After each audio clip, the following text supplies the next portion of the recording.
If you're in a position and you aren't, if your stress is high, or if you notice maybe when you go home it's hard to relax, or you don't have a lot of personal time, or you don't feel like you're contributing to the world in some way that you'd like to. Those are really big signs that you should really listen to and maybe start looking elsewhere. And if money or there's some type of barrier to where you can't quit your job and move on to something else, there's always avenues. Yeah. Especially if you're a student here at UNCG, come see me. And if you're in the business school, that's what I'm here for. That's what all your counselors are here for. If you're an adult, get connected to the alumni network. I mean, there's so many things out there, and skills are transferable no matter what pay level or grade you are. So if you're not feeling like that, like you're passionate and you love what you do, I think it's so important to make sure that you look at alternatives, because especially in life, you need that flexibility. You need to love at least for the most part, you need to love what you do.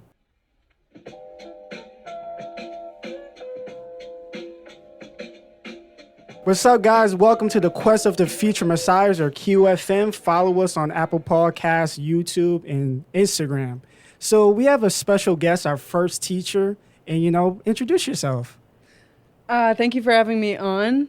Pleasure to meet you both and see you in person. Yeah.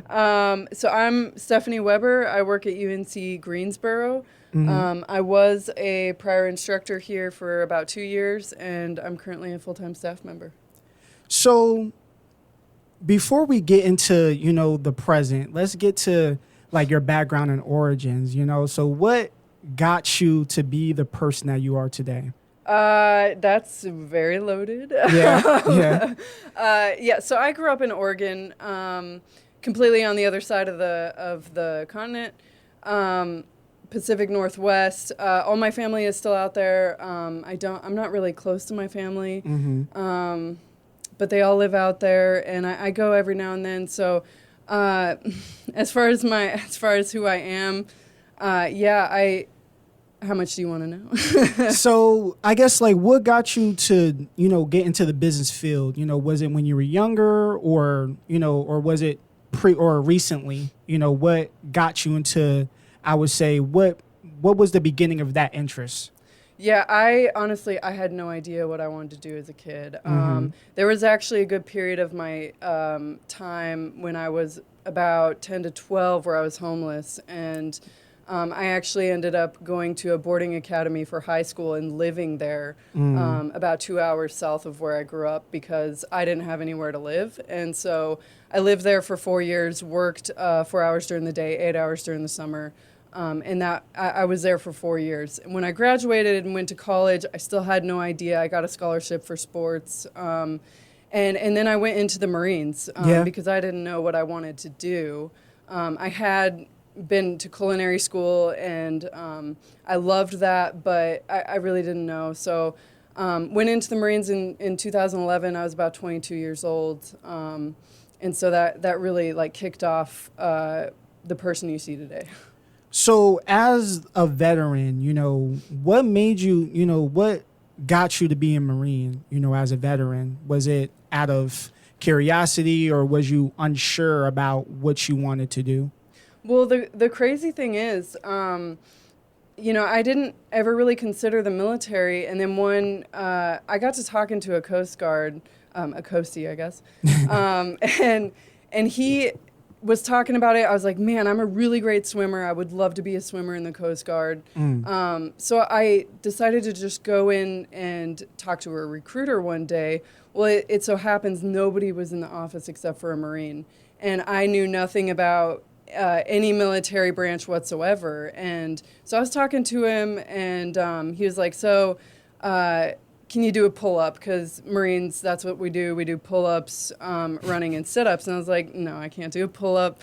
But give me about a week, and I'll come back, and I got your pull-up. So that's kind of I'm very competitive, and I really didn't know I was until I tapped into that at that moment. And that kind of, it really drove me to go to the Marines, but also the fact that there's not even 200,000 Marines active at one time. I mean, they're the smallest branch in the military, and I really like that closeness. So do you feel like, and I remember you, mind you guys, she was my professor, 2 semesters ago. So, she was a really good professor. So I guess like what was, I would say, you said like the closeness. So describe that for me. What was the closeness about being a Marine? Yeah, so I've been stationed several places. Boot camp for women is in South Carolina. They have a limited number of cohorts, uh, and then I went to California, and eventually stationed at Camp Lejeune, North Carolina. But everywhere I went, I knew Marines from another installation, Oh, wow. or from somebody I had trained with, or somebody who knew somebody, and so the Marine world is super small. Like I said, it's, give or take, it's 180,000 when I was in, and I think they were cutting at that time. So really, the veteran population too is just very tight knit. Like when they say Marines for life, that they mean yeah. it. So we don't say I was a Marine generally. We say I am, or I will use it as present tense, like I am a Marine still. So when I refer to the Marines, I'll say we, or things of that nature. But that's kind of the, the atmosphere of the Marines, and that was really appealing to me. You think that some things in life, there's only like certain things that you can learn in the military versus like life experience in general? I think it depends on the person. For me, and probably for a lot of Marines, and military in general, a lot of people are directionless when they think about going in, right? Because they don't know what they want to do, or they don't have plans, and so they think, I'll go into the military. For me, I didn't always love it, and that's the case with everything, right? Even if you get a job, you probably won't love literally everything about it. But what it did for me was it taught me my limits. Clearly, the Marines like to push that. Oh, yeah. Definitely. It built confidence, and that's a big part of the Marines as well. But also knowing your limits builds your confidence. I wasn't solely a number in the Marines, because it was tight-knit and small, it made me have a sense of belonging. Prime example, this weekend is Memorial Weekend, and some military buddies and I rented a cabin just out of Asheville. So Oh, wow. I've been out since 2019, and we're still connected. And so there's a lot of reasons somebody would go into the military. I would definitely want to talk to them and see what their reasoning is. But it definitely, depending, can teach you so much about yourself, which is helpful for your future. Right, because I have like a few friends that are like in the military right now, especially one that's like stationed in Korea right now. Shout out Taj, he's doing good. But I can see how the military has really like changed him in a good way. Not saying that he was like a bad kid or nothing, but Yeah. I can definitely see the change that happened like physically, mentally. I think there's even like a video on him where y'all like have all the gear, and they was like Yeah. doing a race on it, and it kind of went viral on this Oh, wow. track Instagram profile. So, That's yeah. awesome. Yeah. What branch is he in? Marines, I believe. Oh, sweet. Yeah. For me, I had a lot of negative experiences because like my grandfather, he was in the Army, and my first cousin, he was a Marine as well. And this is when I was like in the 11th grade, and pretty much like I was like, ever since I was younger, I played video games, Call of Duty, and I was like, man, I want to be a soldier and all these other things. And so a lot of people were kind of like, didn't want me to be in the military. And as I was like putting into motion, there was like this sergeant, his name is Sergeant Wu, I believe. And he wanted me to go. And at the time I was very active in high school, and he was hearing my mile time this is just at the time. It's not like this no more. Yeah. But, my mile time, my fastest mile time was 5 minutes and 18 seconds. And they was like, oh my God, like, come on. But it just sounded like, I don't really feel like for me, the military was really for me. Because I feel as if the reason why some people join it was because they lack direction, I would say. Mm-hmm. And they lack that guidance that they should have had. But for me, I just always been that type of person to where I didn't really need that to kind of get me to a direction. I wanted to guide my own direction. I wanted to find my own thing. And doing that, I didn't feel like that was for me. Yeah. So, and I guess and that's really, what's going on through our entire lives as young adults in college. And this is kind of why I made this platform, was the people to tell their stories, the people to get everyone to recognize that, we're going through things together. This is why it's called Quest of the Future Messiahs, because we're going through a quest of figuring out what we are and to figure out what we need to be. So going back on track, and you still a veteran, you're still a Marine. What was the transition from being a veteran to, going back to civil life? So from being in the military to transitioning to civility. Yeah. So I loved the Marines. I really did. I wanted to be a drill instructor and such. I don't like being told what to do. Yeah. I have to say, and I think a lot of people don't, which is why they don't go in. Mm-hmm. That wasn't the biggest factor of why I got out, though. Being told, there's a different mindset on being told what to do. It's not like you're just, a zombie necessarily, although you could be, I guess. But I got out really because I'm very degree oriented. I really wanted to finish my bachelor's. Mm-hmm. I still had no idea what I wanted to do. I literally no idea. I love so many things. I'm building a motorcycle. I love working with my hands. Completely disassembled every bolt and everything in the motor. I already have it back together. Learning to weld so that I can, So I love culinary. I love business. I love people. There's so many things that go into that. So I had no idea where to even start as far as a career. But I knew I wanted to get my bachelor's. I was already in North Carolina, stationed here, so I decided to stay. And then when I got to Greensboro, I was looking at a bunch of different options, maybe healthcare. Don't like customer service, and unfortunately, a lot of that is in healthcare. So I figured that business admin was probably the safest choice. It provided the most opportunities. And honestly, that really opened the door to where I am right now.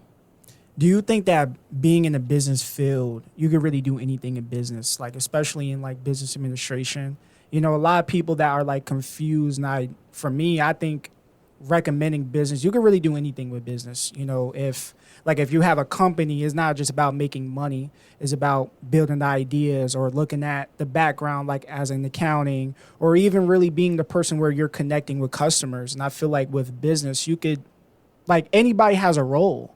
And I think it's really great because as long as you know your role and you're good at it, you'll be good in business. Do you feel like that's, business could be in a broad approach? Oh, 100%. And right now, I work full-time for the Bryan School specifically, and I work in employer relations. And what that means is I connect with employers to provide internships and job opportunities for our students now in the business school. Oh, wow. And speaking with them, let's say it's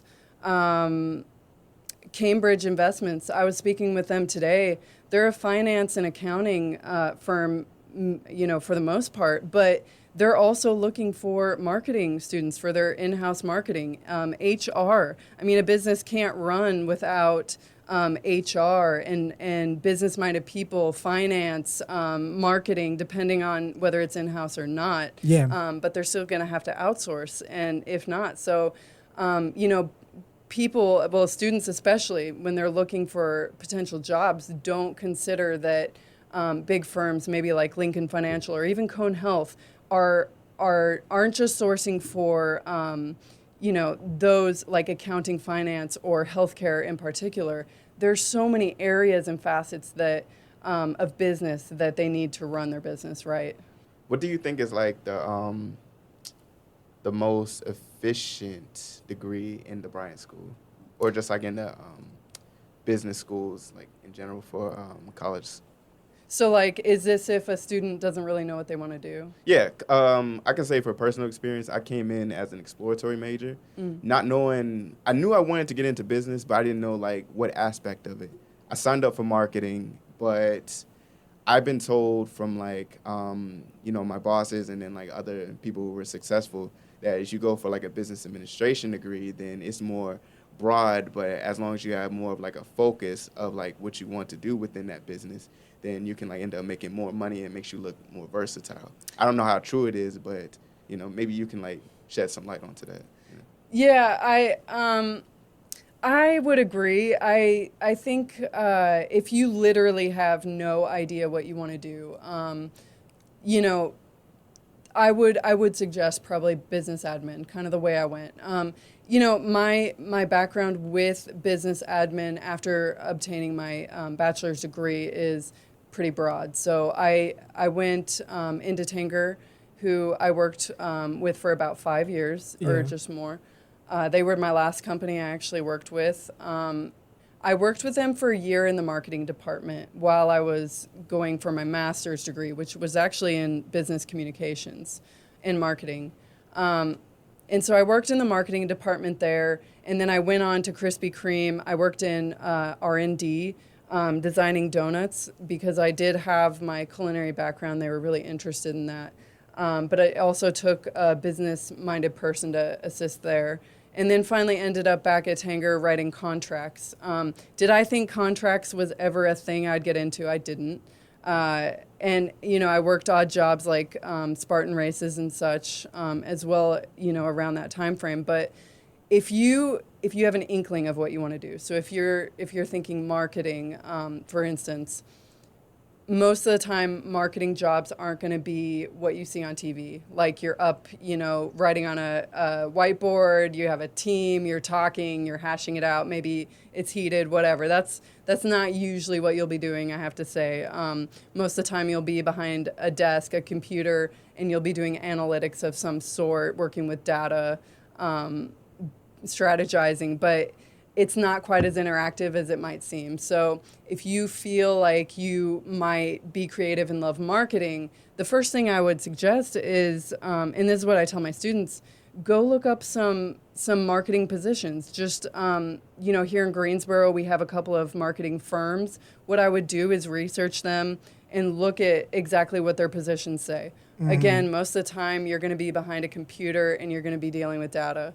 With Tanger, I dealt with their promotions program, gift cards and such, and that was part of the marketing department. So that is literally the first step. If you look into a position with a firm here or maybe a bigger firm for marketing and you think it's not a great fit, well, most likely that's what a lot will offer or entail if you want to go into marketing. So maybe alternating your path and looking somewhere else.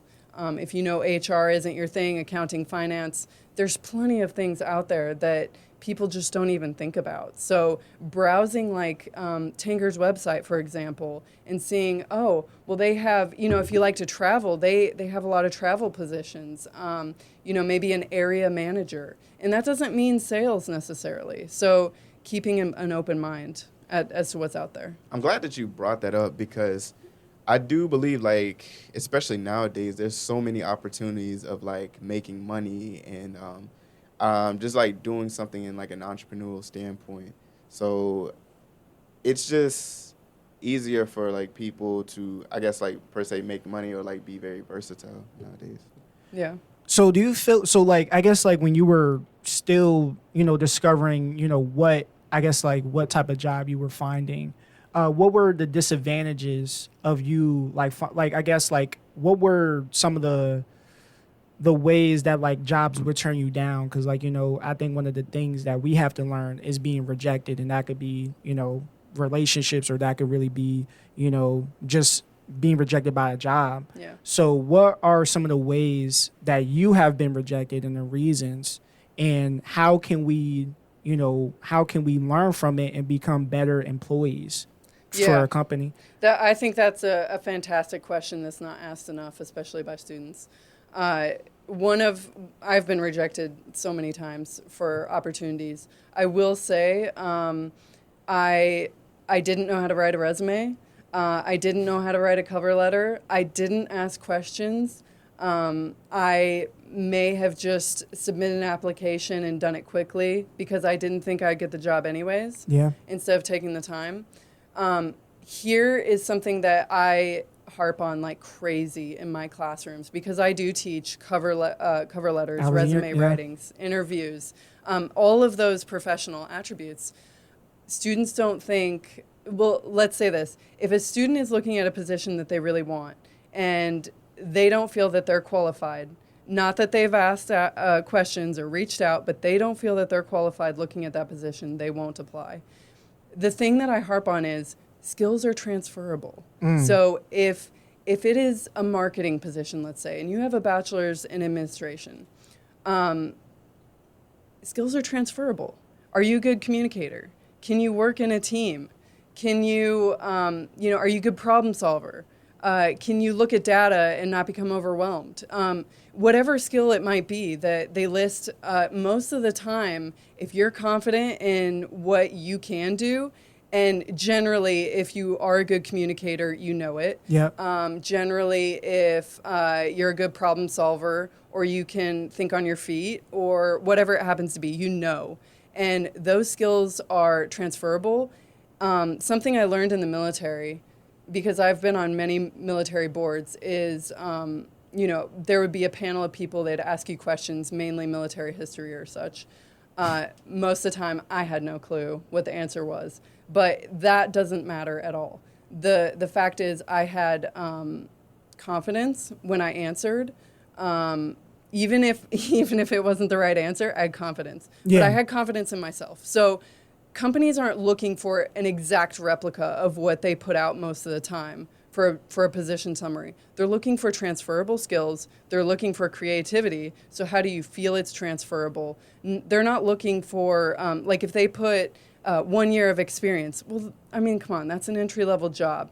Do you literally have to have 1 year of experience? More times than not, they're looking for somebody who is the best fit for the position, that will stay, that can grow, and that's important because they're looking for your potential more than they're looking for where Their you are actual in the look, moment. yeah. Yes. So if you're a student and you feel like you're not qualified for something, do factor that in because that's very important. Companies are looking for your potential and where you will be, not where you are right at this moment. So have confidence in that. Another thing that's like been working in people's favor for the job force is affirmative action. So I would say, do you think that like when you was like looking and hiring for things, do you believe that they were more controllables that outweighed the uncontrollables or vice versa? And I can elaborate that if you want. Yeah, go ahead and elaborate. Okay. So what I mean by like for like the affirmative action or the uncontrollables. Just to make it, Okay. I would say that some things in affirmative action, it's giving people the opportunity to, I guess like get a head start on like the competition.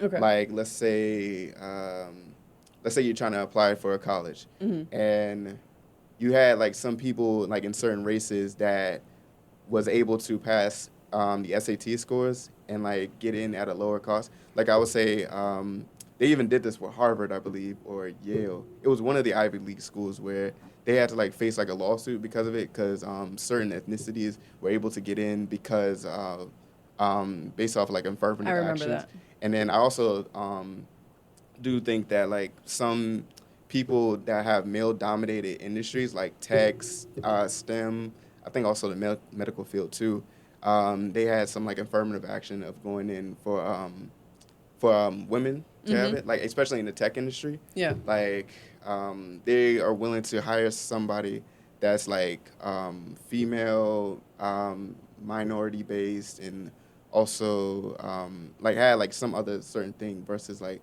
someone who is more qualified for the job at that point. Yeah. So that's what I mean by like affirmative action, and then like the controllables and uncontrollables. Yeah. Do you mind restating the question? Yeah. So do you believe that your uncontrollables outweighed the controllables or vice versa? Because you said that when you was going into the workforce, it was kind of like a little bit challenging. So do you think that like some of that stuff was more of like a locus of control or more of like a controllable based on your end. Like potentially they were sourcing for a particular person Probably, yeah. for that position. Well, I will say that I can't say for sure, right? Because that's hindsight. And I wasn't involved in that process in the back end. I will say this, though. As a veteran, a lot of companies say, hey, you're valued because you're a veteran, do list that. As a female veteran, especially as a Marine, I felt that when I would include that on my resume, I would actually get looked at less. And so I ended up taking that off of my resume, and I started to get job offers. So, Oh, wow. Wait, can you say that again? I'm sorry. Yeah, no problem. So, going out of the military, we were told the industry really values, for the most part, military veterans, right? Because we come with experience and such. We work hard generally. And so do include that on your resume. But I felt after being turned down so many times when applying for jobs, I removed the fact that I was a veteran, especially Marine, and I started to get job offers. I don't know. I can't say for sure that was because I had it listed on my resume, and maybe they, when they thought of female Marine, they thought of this big, bulky, crazy, lady who was, who knows what they thought, Wow, that's crazy. All I know is the facts. I can say it's a different world than when I was applying for jobs. So diversity is much more important. It's much more sought after.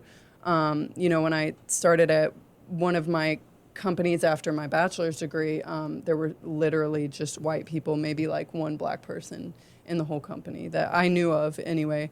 And now the company restructured and it's completely different, right? It's much more mixed and inclusive. So to your point, I can't say exactly, but in my experience, Marine, veterans, at least female Marines, it didn't look too well for me when applying for jobs. And that's where I think I kind of see it as like a problem, because we're starting to hire people that aren't like necessarily qualified for the job to fit a narrative of diversity. Like, look at us, look at our company. It's very diverse, you know, instead of hiring people that are like actually qualified for the job. I think you're onto something there. I can't say for sure, again, because I'm not on those committees that are hiring, but I do know what you're saying. I do think that there's probably some validity there. DEI initiatives are really high now, and I think that's fantastic. I'm not going to discredit what you're saying, because I think that it probably is valid. At least, a few years ago, I could definitely. And don't get me wrong, like, I'm all about, making sure like everybody has the opportunity of like being successful in life, but I don't know, it just sounds like you're giving us like a little pity or something. Like, it's not genuine. We're giving you, you're giving you an opportunity, and it's like, and for you saying that it's not because of like my actual credentials and like the things that I've done in the past, but solely based on like where I come from, I don't know, it just kind of just sounds a little bit crazy. So one thing I do know, a lot of employers do like to partner with us, not just because of our programs. We have high rankings, especially for the business school. That's where I work, so that's what I know best. We also, graduate people of the most color within the UNC system, which most people, don't know. Potentially employers, I don't know, but a lot of people don't think of UNCG when they think of diversity, right? But Really? we do. We have a huge diverse group of students, and most of our students are also first gen, and including me, right? So I was the first one to go to college, or even graduate high school, actually, in my family.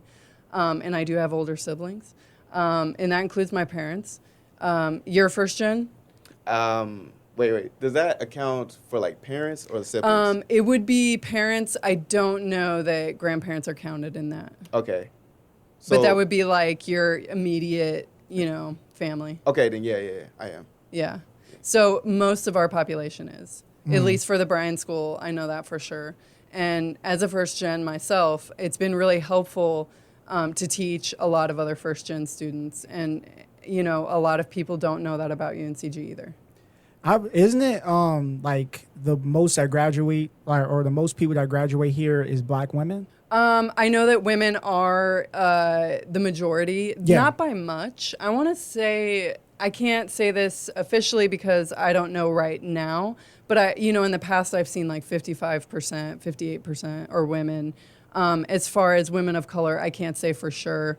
But as far as first gen students, the majority, I think, I would imagine are, at least half.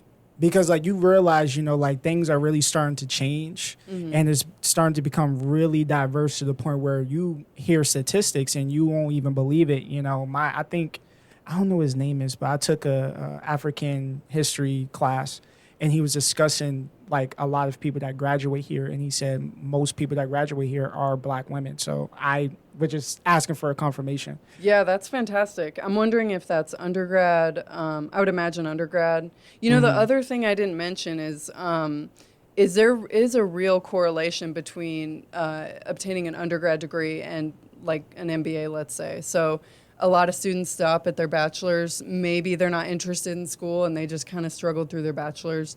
That's completely fine, but it does get to that competitive level. Whereas 20 years ago, a bachelor's degree was really sought after because a lot of people didn't have it. College wasn't as known. Right. And an MBA was definitely like that was executive level. Now I would say an MBA is, much more out there, but it's still super competitive. So if anybody is interested in, taking that extra step and making more money, it really is much more competitive way to go. Do you think it's like a difference based on the degree? Like, do you think like an MBA could weigh the same as like a sociology master's? I don't. If that's a thing.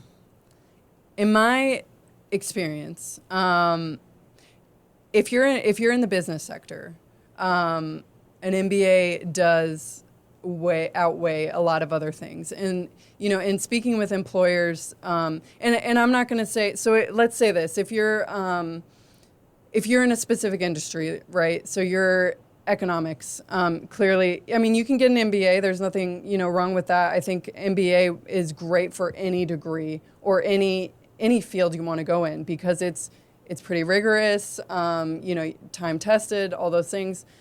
But if you're like an econ, you might want to go with an economics master's. I went with a communications master's only, for personal reasons. What was a personal reason? It's kind of an interesting one. I still didn't know what I wanted to do after I graduated with my bachelor's, and I pretty much went 2 months after right into my master's degree. I grew up with a little bit of not a stutter, but a little bit of a lisp kind of, and I wasn't a very good communicator, and I wanted to be better at communicating, and I really loved writing and researching and communicating in general. Yeah. And so that I went, through that path, and actually I'm really glad I did because now I'm in employer relations and basically networking and maintaining, relationships is a big part of my job, and so that is really helpful. Now you could, if I'd gone the MBA route, I would say that would probably be just as helpful. Yeah. So it just depends on what you are seeking. But between the two, MBA is probably more sought after, definitely in the business field. Do you feel as if when you were discovering yourself, and I'm kind of in this position right now, do you feel like once you found out what you wanted to do, it just felt right?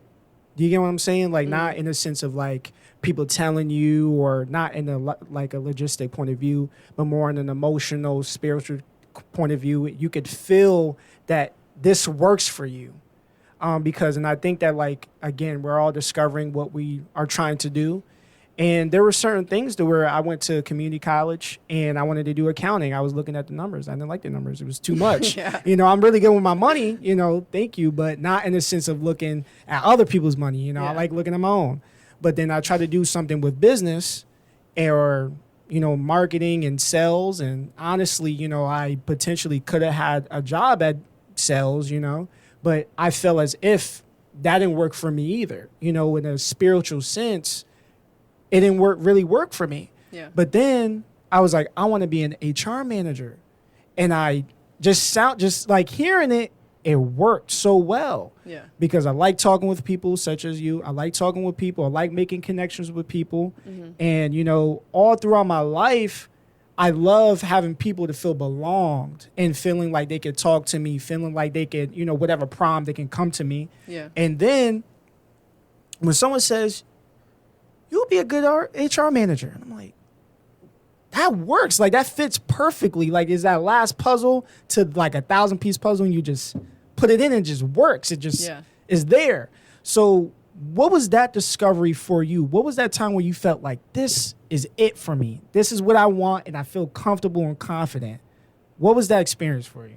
Well, I will say this, you know, you are very approachable, and I do see HR in your future if that's the path you choose to take. I think you'd be fantastic. So I will say this, I worked for two big corporations before my current position, and throughout my life I've done a lot, right? I've done military, firefighting, culinary, you know, worked at Krispy Kreme and Tanger and such and others. But in my previous positions, I didn't necessarily, I was good at it. I will say that. I was efficient. I was good, right? When I got the position I'm in now, which is employer relations for the Bryan School, I didn't expect this, but I sit at my desk now, and I have no stress, at least not like negative stress necessarily. I can breathe easy. I love what I do. I'll look up and it'll be 3 p.m. and I forgot to eat lunch or whatever it is, right? But you can tell, you can feel it. I know that this is a position for me. Yeah. And I'm where I'm supposed to be.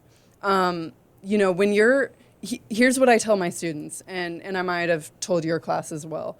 It is so important to have a wide variety of things that you try out. Yeah. And that's why internships are really special, because they're temporary. So if you hate what you're doing, at least you got experience, right? And you can put it on your resume. And, you know, like for me, I did volunteer firefighting for a few years. Loved it. Knew I did not want to be a firefighter. But that experience, it really helped me and transitioned me into the military as well. Loved the military. It gave me so many great skills, confidence, knowledge about myself. Just wasn't for me. Yeah. I didn't have that feeling I have now. And so if you're in a position and you aren't, if your stress is high, or if you notice maybe when you go home it's hard to relax, or you don't have a lot of personal time, or you don't feel like you're contributing to the world in some way that you'd like to. Those are really big signs that you should really listen to and maybe start looking elsewhere. And if money or there's some type of barrier to where you can't quit your job and move on to something else, there's always avenues. Yeah. Especially if you're a student here at UNCG, come see me. And if you're in the business school, that's what I'm here for. That's what all your counselors are here for.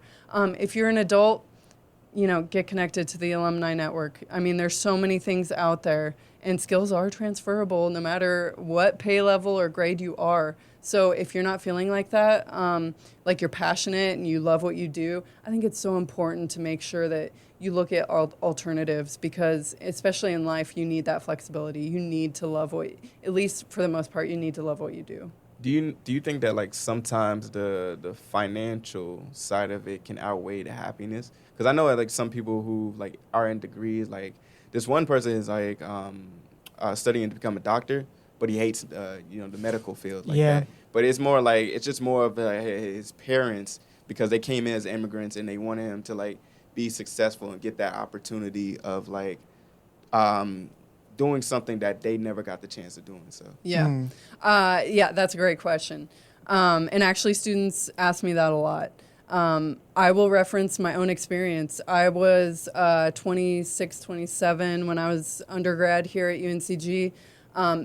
I struggled so much to find a well-paying job. I will say, as a student, it's not beneficial to have no money, right? Yeah. It really, when you don't have money, and you're living paycheck to paycheck, whether you love your job or not, that will get you down, right? It is no fun. It's not a way to live.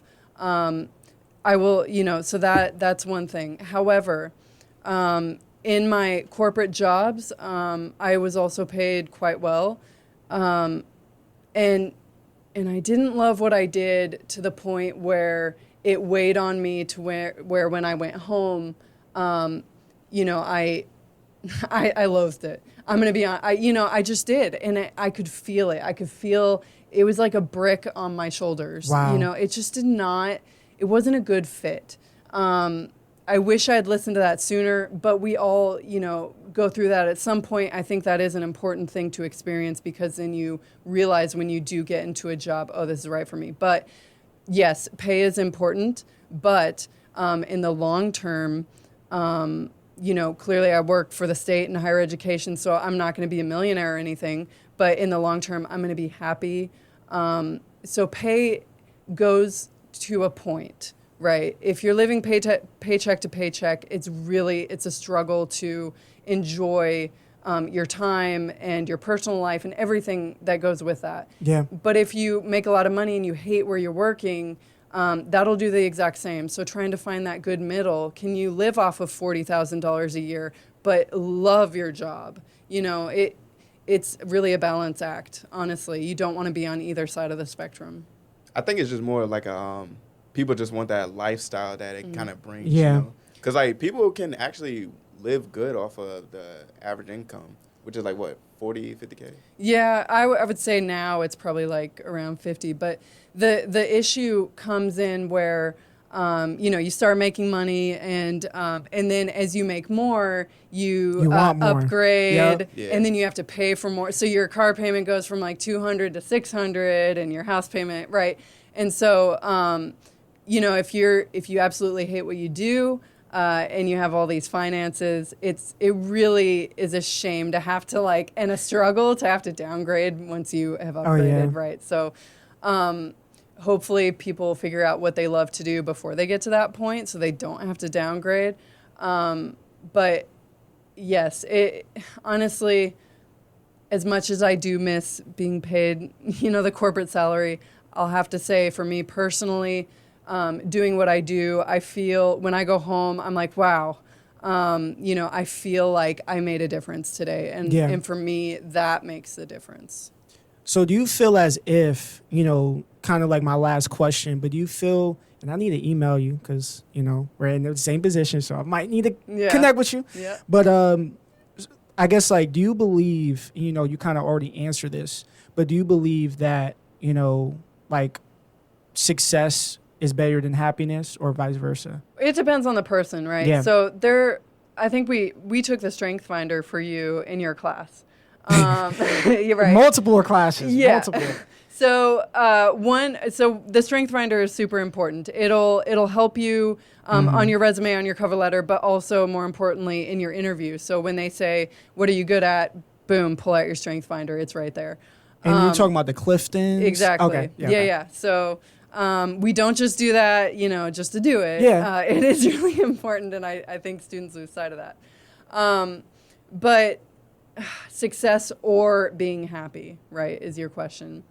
So on the Strength Finder, I will say this. There are certain attributes that make up a CEO type, right? And it's very rare. So if you have those attributes, which is like 2% of the population or something like that, maybe 5%, I'm not sure. Very low. Probably success, like if you're Elon Musk. Probably your happiness goes with your success. For all of us, it does somewhat. Clearly, I want to be successful, but I have other things that equal success, right? It's having a family. It's all of those things. I would say happiness is happiness. Because you can be successful and people talk about being at the top and having everything, but then being lonely. I think that's real.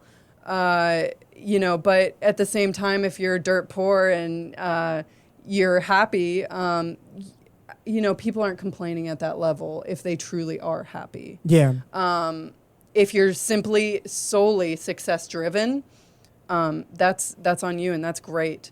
But for the majority of us, we're not. And so, balancing between what does success look like for you? Well, for me personally, success looks like having a family, caring for my children, making sure my personal life is in order, but also doing something where I feel that's fulfilling me, right? And for me, that's success. And unfortunately for me, the pay is kind of capped. Yep. So knowing that, I did come into this position knowing that, and I'm completely fine with it.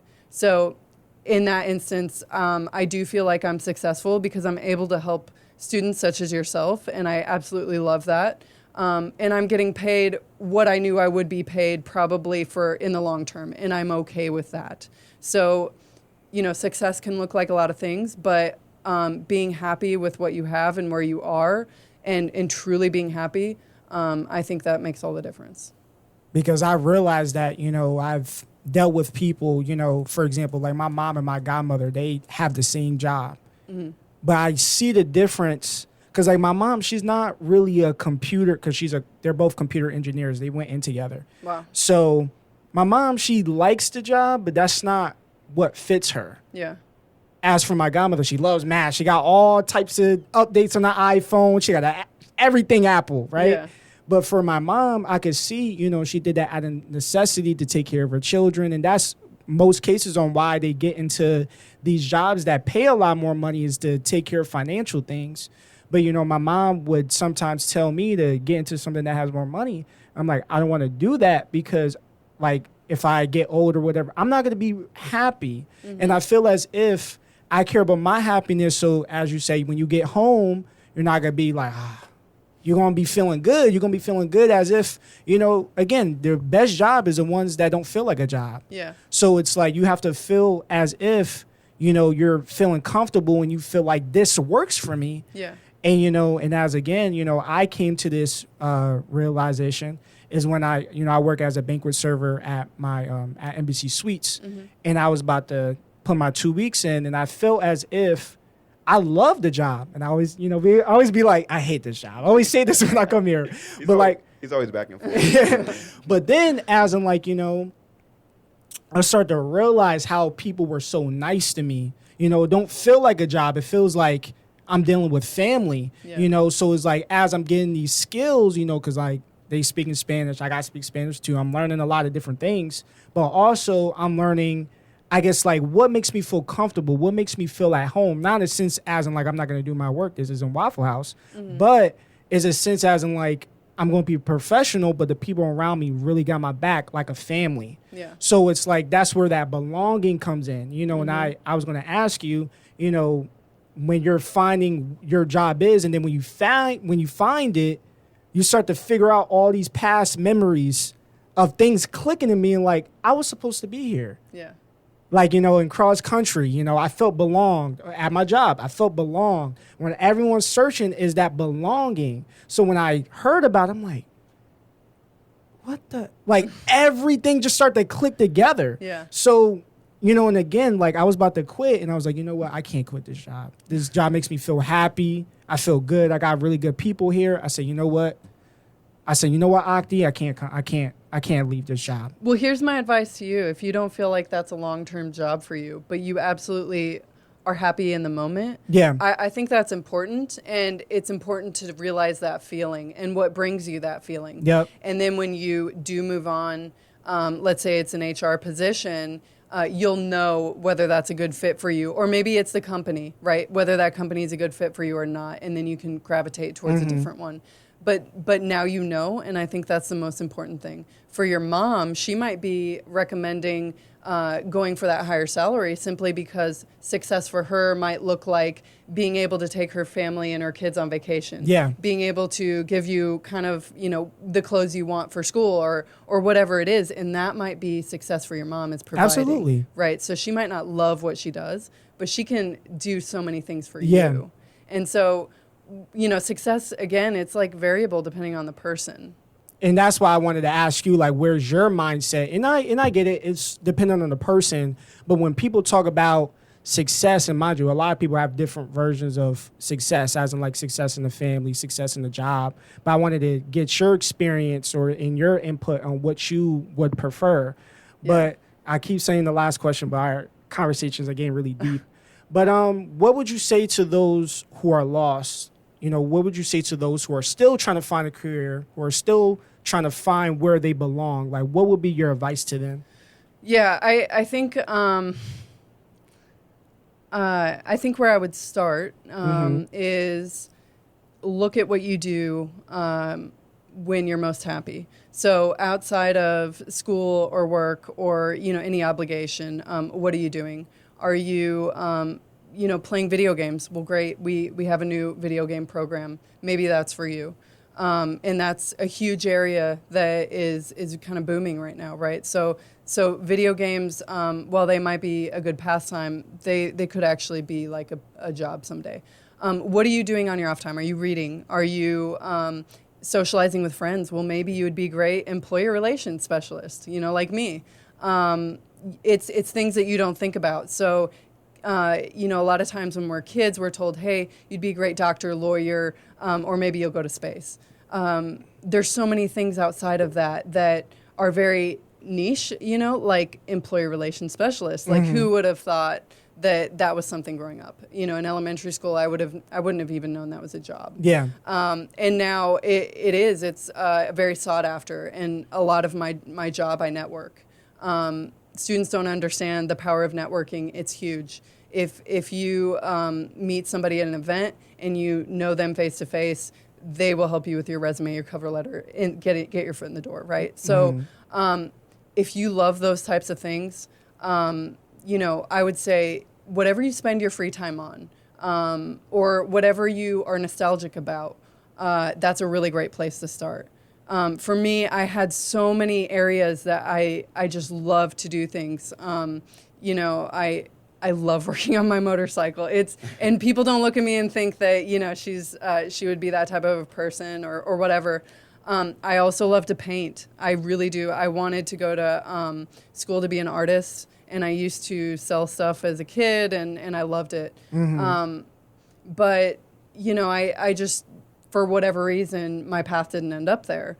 Outside of that, what do I love to do? I love to socialize with people. If I look at my Strength Finder, woo is in my top 10. And a lot of people don't know what that is. But basically, for me, it could mean something different for everybody. But for me, it means I don't have very many like deep, close friends. But I love to make friends with everybody. Yeah. Therefore, I like to socialize, right? I like to get to know people. You know, I'm not afraid to walk up to strangers. Maybe something in this field is for you. So looking at the particulars, keeping an open mind, not just on the obvious things, such as doctor, lawyer, space cadet, whatever it is, but looking into, okay, what's really out there that I haven't heard about? And employer relations was something that I could say was for me. In fact, I didn't even know it was a thing until, 6 months before I applied for the job, you know, and I didn't know that each school had one. And it, you know, so that's why it's so important to go on internships, to dip your feet in so many different things so that you can experience things and know, hey, I don't like this isn't for me, kind of like you have, like you were talking about, or, you know, I absolutely love the feeling I get when I say HR manager, right? So now you know that, you know, you have a great aura about you. People enjoy coming to you and talking to you, but you also want to care for them in return. You know, realizing that in yourself is really important. And now you know, okay, HR might be the way to go, or something along those lines. And in fact, employee relations isn't far from maybe something you'd be gifted at as well. So, no pun intended. No pun intended. Pun intended. I don't want you to take my job or anything. No. But you know, there's things like that are so specific but unheard of. Yeah. You know, that unless you actually look or, you know, go to the UNCG website and look at their careers page, what are they posting? Wow, I'd never heard of this, and look into it. Or maybe at a company or whatever. And looking into things that you'd never heard of before and seeing what does this entail. You know, it's very important. It's a great place to start. Wow. I think I said a lot of things No, there, you- more than you one, did. but I did. think they're all important. And I thank you so much for coming. And before we end this, I'd like to apologize because you're our first teacher. And before the appointment went wrong, but I really am grateful that you came here, and I'm grateful that you gave us your input. And it was a really good learning lesson for anyone that's listening. You know, Well, I really hope so. Honestly, I enjoyed seeing you again. You're a great student. But just talking with you and learning more about what you're up to and what you're thinking of going into. I think it's really exciting. I wish you all the best. It was really great to meet both of you. Anytime you need anyone to come and talk again, please let me know. Or if you're looking for anybody, I can maybe help. thank you so much. Thank If you you. want to plug into something, there's a chance. Yeah. I don't know. I don't know. I mean, what's in a good idea? I don't know. Like, If you got a website. a blog, I don't website. know. I don't have a website, but I do work on behalf of the Bryan School. So if there's any employers who might be listening and you'd like to connect, please connect. If you're a student and you are looking for a job, please connect with me. I truly love working with students. I love working with anybody, really. If I can, if you just want to reach out and connect, maybe you don't know your path. A lot of people are in the same boat. It's not just you. So Yeah. reach out. Thank you guys for listening again. This is a Quest of the Future Messiahs, or QFM. Thank you for listening, and have a good day. We out here.